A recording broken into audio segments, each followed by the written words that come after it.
Today we're going to do a quick winterization, blow out the lines on our Salem FSX travel trailer. All right, it's going to be a rough one. It's getting a little bit cold out, it's windy, and I think it's going to be 25 this weekend. So depressingly winterize our travel trailer. Here we go. All right, so the first thing I need to do is we're going to locate the low point drain, and we're going to pop these caps off.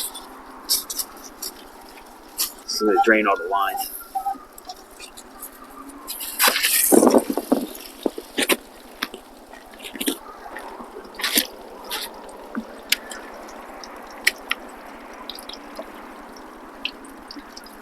See under there, this one's blue and this one's red. That's your hot and cold water line. All right, just one more drain, and on this trailer, I'm here by pretty close to where you can fill up the fresh tank. This is your fresh tank drain. It's got the same kind of cap. It's not a valve on this. We're going to pop that off, and that's draining all the water that would be in your fresh water tank. All right, we're hooked up. The freshwater tank's still draining. So this part right here is an important part of our winterization. Rather than fill up all the lines with RV Antifreeze, I bought one of these things on Amazon, and I just crank down the pressure on the compressor and I blow out the lines. And I'm going to show you how to do that today.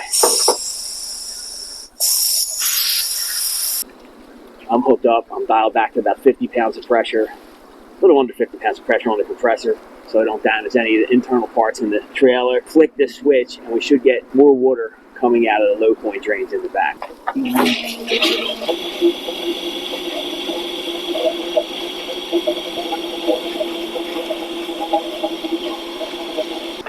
Another really important step in winterizing is the hot water tank. You want to drain the hot water tank. I have an 1 1/16 socket, and I'm going to pop this plug out of the bottom here.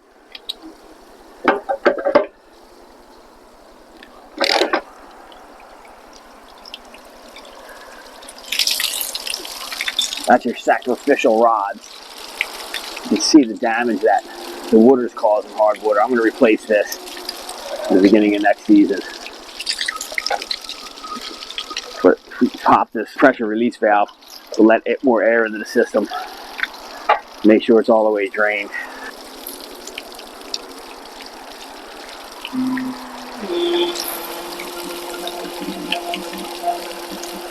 There's all kind of sediment on the bottom of this thing too. So before we start next season, I got a wand that goes in there and cleans it out. I'll blow all that stuff out of there before I put the new rod in. Get a little bit more life out of your water heater. The low point drains are pretty much drained, and I blew some air through them. We're going to put these back on again. When I want to pressurize the system, I'm going to want these caps on there. Clean them out a little bit. Make sure there's no dirt in there. I'm inside. I have the airline hooked up outside. The system is pressurized with just compressed air right now. We already have low point drains pulled, so there should be enough pressure to where I can turn these on and get the air that's in the lines up top out.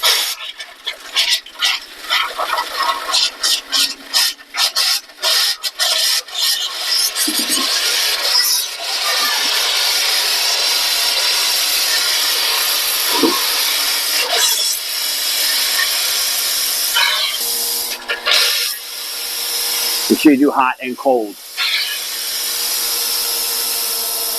Kitchen sink's done. We'll go to the bathroom sink. Cold.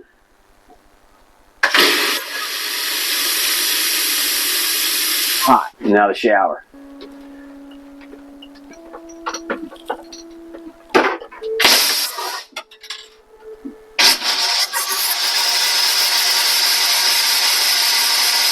Just wanted to show you on the back side of the water heater, these two valves here cut off the water going to inside the tank for the water heater. So that'll isolate any of the antifreeze that you want to put in the system. Again, these switches are in line, not pointing toward the water heater, which means that there's no antifreeze or water going to go into the water heater right now. You just have to be the opposite way when you want to camp.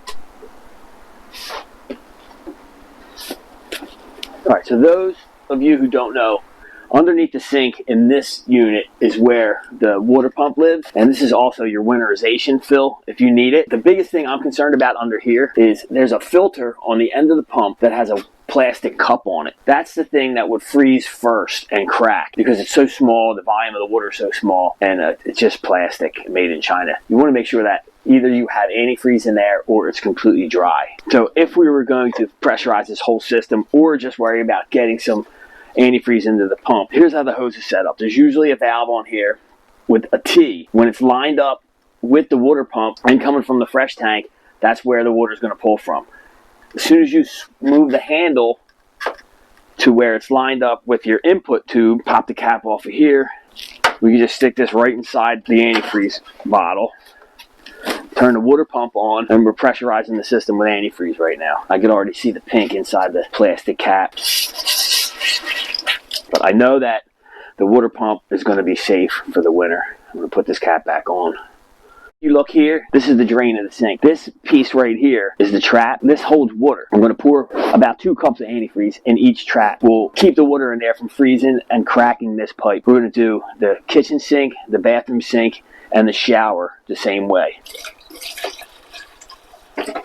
That's it, about 2 cups. Here in the bathroom, I put 2 cups in the bathroom sink. I poured about 2 cups in the shower, even though I'm pretty sure that is a waterless trap in there. It's like more like a check valve, so you don't get the stink in here. But just in case, I poured it in there too. And I also poured about a half cup into the toilet to help keep that rubber gasket in there from drying out. We're done. The camper's winterized. The whole process took me about 40 minutes. Leave the refrigerator open, leave the freezer open, put some peppermint oil inside, keep the critters away. If I missed anything, leave it in the comments. If you have any questions, leave them in the comments as well. Thanks for watching.